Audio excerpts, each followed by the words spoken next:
విశాఖ నుంచి చర్లపల్లి వెళ్లే సికింద్రాబాద్ జనసాధారణ రైలు ఖాళీగా బయలుదేరింది. రైల్వే అధికారులు ఎలాంటి ప్రచారం చేయకపోవడం వల్ల ఇలా జరిగినట్లు తెలుస్తోంది. పావుగంట ఆలస్యంగా విశాఖ నుంచి ఉదయం 10 గంటలకు ఈ రైలు బయలుదేరింది.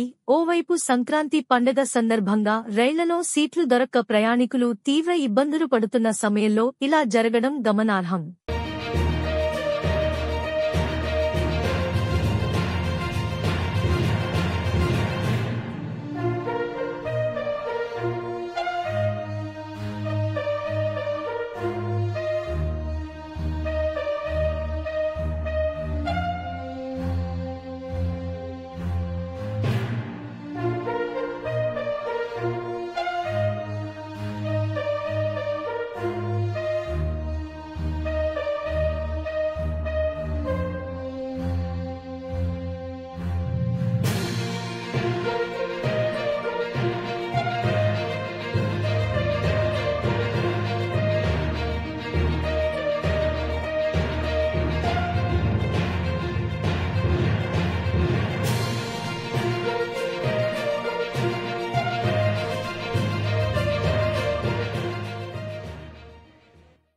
అప్డేట్స్ కోసం మా ఛానల్ ని సబ్స్క్రైబ్ చేయండి.